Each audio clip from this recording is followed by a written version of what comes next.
रात के 11 बज रहे थे। पूरा गांव सो चुका था।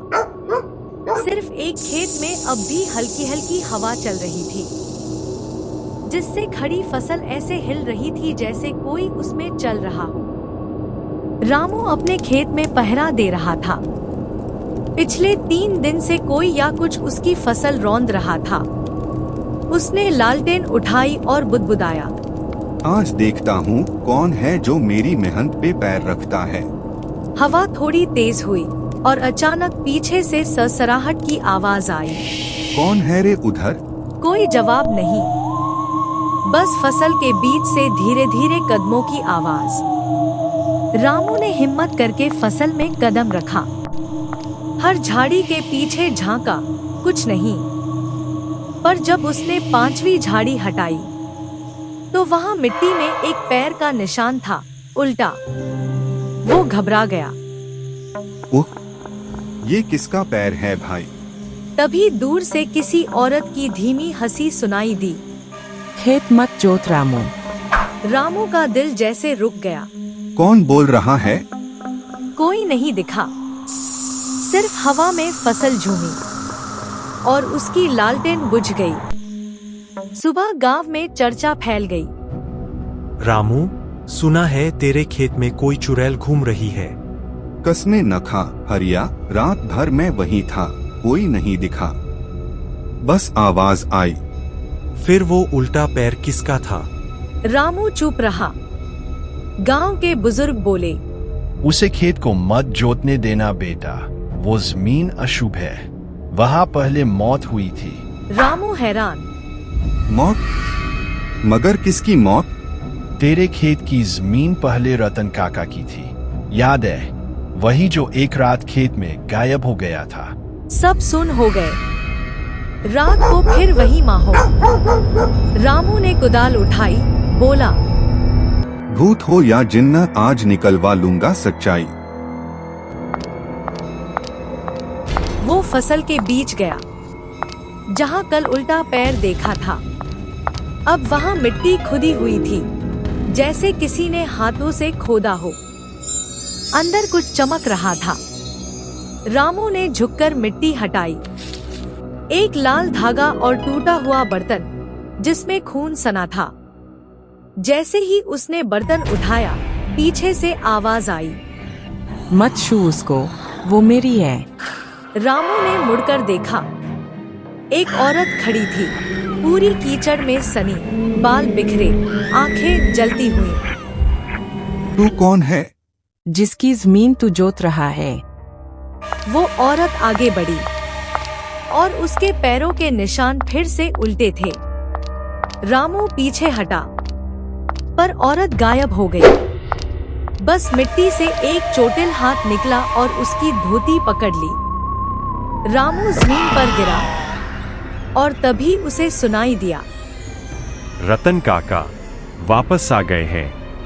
अगली सुबह रामू के खेत की फसल आधी झुलसी हुई मिली। लोगों ने कहा, उसकी जमीन में अब भई की फसल उगाई है। रामू कुछ नहीं बोला, बस उस लाल धागे को अपने कमरे में रख लिया।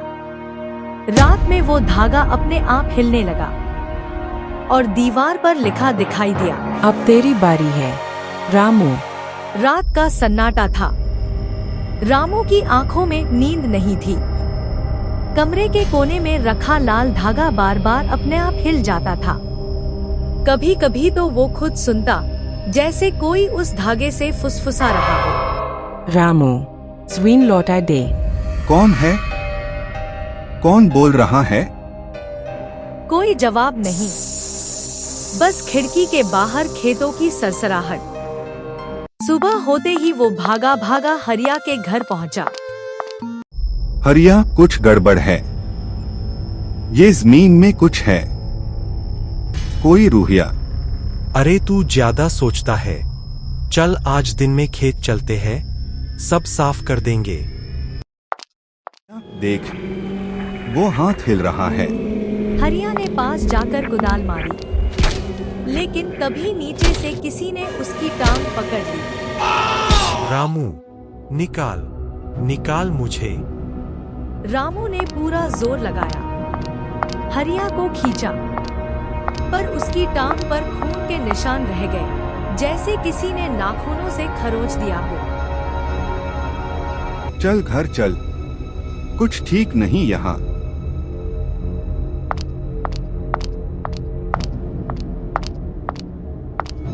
उस रात हरिया का बुखार तेज हो गया। वो बार बार बड़बड़ाने लगा। वो कहती है, जमीन मेरी है, मैंने उसका खेत छीना, मैंने उसका खेत छीना। रामू ने माथे पर पानी डाला। कौन कहती है हरिया? वो रतन काका की बेटी गोमती। रामू के पैरों तले जमीन खिसक गई। गोमती, वही जो 5 साल पहले खेत में मरी थी, किसी को पता नहीं कैसे। अगली सुबह गांव में भीड़ लग गई। हरिया गायब था। बस उसके घर के बाहर खेत की मिट्टी के निशान थे, जो सीधे रामू के खेत तक जाते थे। रामू डरते हुए खेत पहुंचा।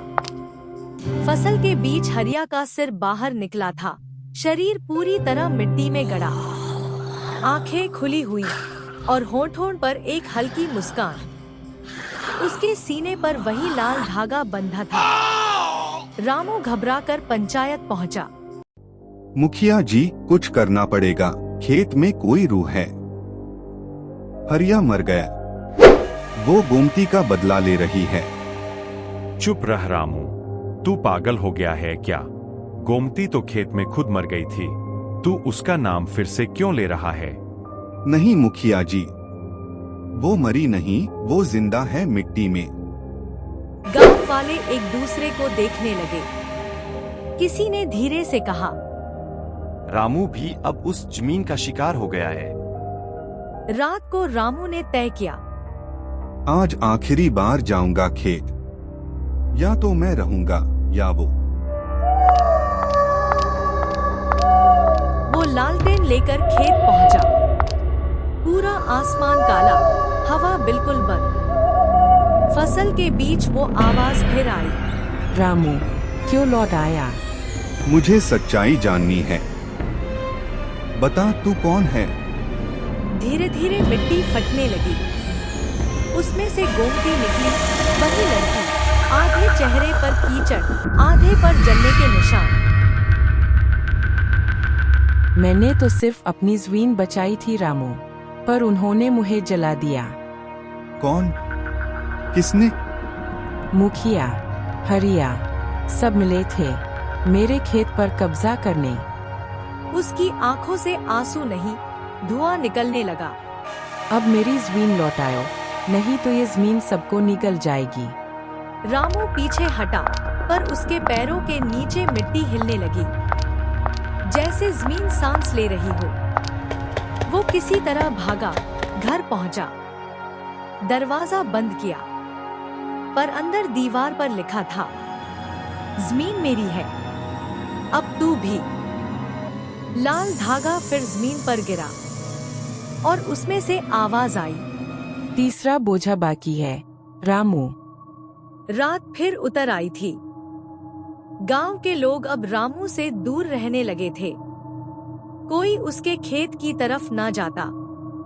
कहते, वो खेत अब रूहों का ठिकाना बन गया है। पर रामू अब डर नहीं रहा था। उसने ठान लिया था, अगर गोमती सच बोल रही है तो उसका बदला मैं पूरा करूंगा, उसे शांति दूंगा, चाहे मेरी जान चली जाए। रामू ने पंचायत में जाकर सबके सामने कहा, मुखिया जी, गोमती की मौत खेत में नहीं हुई थी, उसे जलाया गया था। भीड़ में सन्नाटा छा गया। मुखिया का चेहरा पीला पड़ गया। झूठ बोलता है तू, किसने देखा उसे मरते हुए? रामू गुस्से में, खुद गोमती ने, मैंने अपनी आंखों से उसकी रूह देखी है। वो कह रही थी तुम सबने उसके खेत पर कब्जा किया था। गांव वाले एक दूसरे को देखने लगे। तभी बुजुर्ग हिम्मत करके बोले, रामू सच कह रहा है, गोमती ने उस रात मुखिया से झगड़ा किया था। वो खेत नहीं बेचना चाहती थी। मुखिया कांप गया। मैंने तो बस डराने को आग लगाई थी, लेकिन रामू चिल्लाया। लेकिन वो जल गई और अब उसकी रूह इसी जमीन में भटक रही है। रात को मुखिया और रामू दोनों खेत में पहुंचे। हवा भारी थी, जैसे किसी तूफान से पहले की शांति। मुखिया कांपते हुए बोला, मुझे माफ कर दे गोमती, मैंने गलती की थी। अचानक मिट्टी फटने लगी। खेत की फसल हवा में झूमने लगी और गोमती की रूह फिर प्रकट हुई। अब वो पहले जैसी डरावनी नहीं, बस दुख से भरी आंखों वाली एक औरत थी। गोमती, धीरे से। सिर्फ माफी नहीं, सच्चाई भी चाहिए। रामू आगे बढ़ा। उसने अपनी कुदाल जमीन में मारी। वहीं से उसने एक पुराना हांडी का टुकड़ा और गोमती के बालों का गुच्छा निकाला। यही था उसका सबूत, यही उसकी याद। अब इसे मिट्टी में विलीन होने दो। उसने वो सब जलाया और कहा, गोमती, अब तेरा खेत तेरा ही रहेगा, कोई नहीं छुएगा अब तेरी जमीन। धीरे धीरे हवा थम गई। फसल सीधी खड़ी हो गई, जैसे किसी ने उसे सहला दिया हो। गोमती मुस्कुराई। उसका चेहरा अब शांत था, आंखों में न आंसू न आग। वो बोली, धन्यवाद रामू, अब मैं मुक्त हूँ। वो धीरे धीरे धुंध में बदल गई और जमीन पर बस एक कली उगाई, सफेद फूल की। रामू ने झुककर वो फूल मिट्टी में ही छोड़ दिया। अगली सुबह पूरा गांव खेत के पास इकट्ठा था। गोमती, हमें माफ कर दे। रामू ने आसमान की तरफ देखा। हल्की हवा चली, जैसे किसी ने उसकी बात सुन ली हो। उस दिन से वो खेत कभी सूखा नहीं। हर साल वहाँ सबसे अच्छी फसल होती। लोग कहते हैं, रात में कभी कभी खेत में एक औरत की परछाई दिखती है, जो बस मुस्कुराती है और हवा में कानों में फुसफुसाती है। अब मुझे शांति मिल गई।